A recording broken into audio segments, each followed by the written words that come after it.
ہو سکتا ہے کہ تم کسی چیز کو پسند کرو حالانکہ وہ تمہارے لیے بہتر نہ ہو، شر ہو، اور ہو سکتا ہے تم کسی چیز کو اپنے لیے جو ہے نقصان دہ سمجھو اور بری سمجھو حالانکہ اسی میں تمہارا خیر ہو۔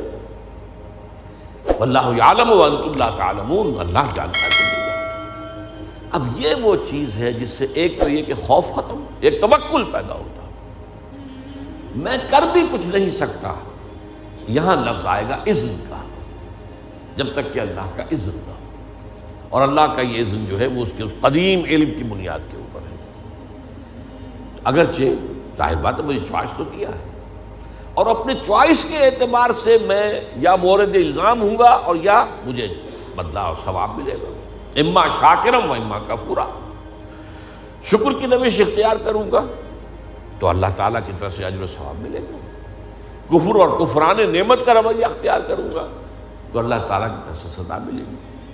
لیکن ظاہر بات ہے ایک جگہ فرمایا ان ربی بما تعملون محیط، یہ اللہ تعالیٰ کی صفت قدرت کا معاملہ، علی کل شیء قدیر ہے اللہ۔ تو جیسا کہ میں نے عرض کیا اس کی قدرت و اختیار کا ایک پہلو وہ تھا جس کو چاہے عذاب دے، جس کو چاہے معاف کر دے، یغفر لمن یشاء ویعذب من یشاء۔ اور اگر میں یہ سمجھوں کہ میں اپنی کوشش اور محنت سے صرف کوئی کام کر سکتا ہوں تو بھی دھوکے میں آ گیا۔ میری اس قدر کے مقابلے میں، میری اس قدرت کے مقابلے میں میرا احاطہ کیے ہوئے اللہ کی قدرت ہے، میں اس اللہ کی قدرت سے باہر نہیں جا سکتا۔ اس پہلو سے یہ بات بھی جان لو کہ کسی شے پر توکل مت کرو، وما تشاءون الا ان یشاء اللہ، صرف تمہارے چاہنے سے کچھ نہیں ہوگا جب تک کہ اللہ نہ چاہے۔ اسی کو ہم کہتے ہیں توفیق۔ ایک تو اذن رب، اچھا تم جانا چاہتے ہو نماز پڑھنے جاؤ، اللہ کا اذن، لیکن تم نے ارادہ کیا تھا نا، اس پر تمہیں ثواب ملے گا۔ اللہ نہ چاہے تو تمہارا ایک قدم بھی نہیں اٹھ سکتا، تم پہلا قدم اٹھانا چاہو اور اسی وقت جو ہے فالج گر جائے تمہاری ٹانگ پر، تو یہ جو کچھ ہے اذن رب سے ہے۔ اچھا تم چوری کرنا چاہتے ہو جاؤ، تمہارے چوائس ہے، لیکن ظاہر بات ہے کہ اس پر جو ہے تمہاری پکڑ ہوگی، لیکن یہ ہے تمہارا فیصلہ۔ اللہ راستہ آسان کر دے گا تمہارے لیے، چوری کا راستہ آسان کر دے گا، جاؤ۔ فَسَنُيَسِّرُهُ لِلْيُسْرَىٰ وَسَنُيَسِّرُهُ لِلْعُسْرَىٰ، جو نیکی کے راستے پر چلنا چاہتا ہے ہم اسے سہج سہج سہج سہج وہ سب سے بڑی آسانی جو ہے یعنی جنت وہاں پہنچا دے گا، اور جو برائی کا راستہ اختیار کرتا ہے فَسَنُيَسِّرُهُ لِلْعُسْرَىٰ، اللہ اسے آہستہ آہستہ العسرا بھی پہنچا دے گا۔ تو توفیق رب، اذن رب، توفیق رب کے بغیر میں کچھ نہیں کر سکتا۔ اسی سے پھر اسی کے بطن سے توکل جنم لیتا ہے۔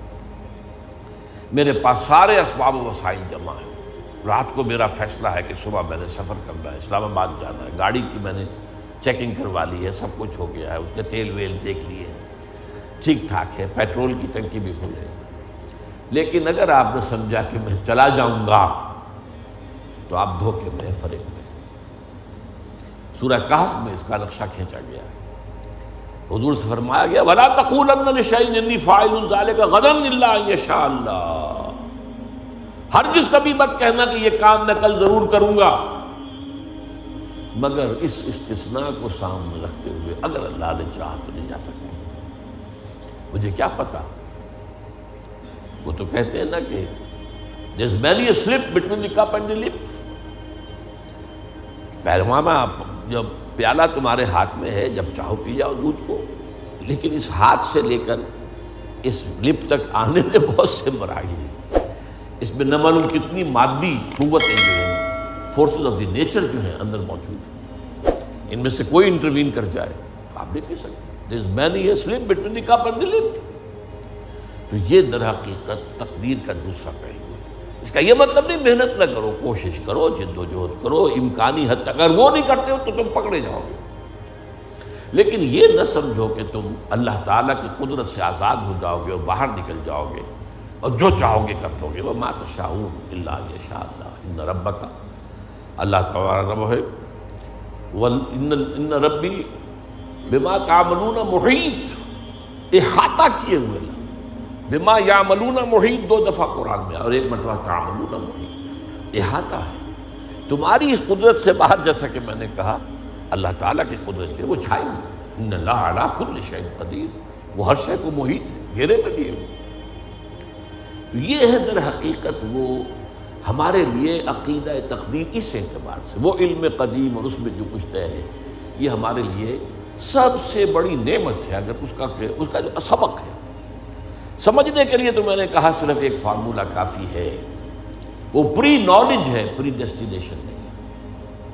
البتہ یہ کہ اس کے اندر انسان کی جو چوائس ہے شاکلہ کے اندر شاکلہ کی حد تک پری ڈیسٹینیشن ہے، لیکن اس شاکلہ کے اندر ایک فری چوائس ہے، اما شاکرا و اما کفورا۔ آپ جو راستہ بھی اختیار کرنا چاہیں اللہ نے اس کی آپ کو، تبھی یہ سارا معاملہ ہے، تبھی آپ معلوم ہے قرآن مجید کا فلسفہ زندگی کیا ہے، خلق الموت والحیات لیبلوکم ایکم احسن عملا۔ یہ ابتلا کا دور ہے، یہ دنیا کی زندگی امتحان کا دور ہے۔ قلزم ہستی سے تو برا ہے مانند حباب، اس زیاں خانے میں تیرا امتحان ہے زندگی۔ اور یہ کہ ظاہر بات ہے اللہ نیکوکاروں کو جزا دے گا، اجر و ثواب ہوگا۔ اس نے اخروی زندگی میں اس دنیا کے اعمال کے نتائج کا سامان کر رکھا ہے، جس کو کہتے ہیں اللہ تعالیٰ نے اعد لہم نارا سعیرا، یا ایسے ہی الفاظ ہیں، تیار کر رکھی ہے وہ بھڑکتی ہوئی آگ بھی، اور اللہ تعالیٰ نے جنت بھی تیار کی ہوئی ہے، سجائی ہوئی ہے، اور اہل ایمان کے استقبال کے لیے بے قرار ہے۔ اس اعتبار سے یہ عقیدہ ہمارے لیے جو ہے یہ بہت سی چیزوں سے، اس کو بڑے پیارے انداز میں اقبال نے کہا ہے، بروں کشید ز پیچا کے ہست و بود مرا، وقت اقدہا کے مقام رضا کشود مرا۔ یہ اللہ کی رضا پر راضی رہنا، اس نے مجھے کیسی کیسی الجھنوں سے نجات دے دی۔ وہ پیچ و تاب، وہ فرسٹریشن، وہ اندر ہی اندر کا غصہ، وہ اندر ہی اندر صدمہ، وہ مایوسی، وہ بددلی، نجات مل گئی۔ وہ خوف، یہ نہ ہو جائے، وہ نہ ہو جائے، کچھ بھی نہیں ہو سکتا، پتہ تک نہیں ہلے گا جب تک اس نے رب نہ ہو۔ اور میرا رب جو ہے وہ ہر شے پر قدیر ہے، اور میرے رب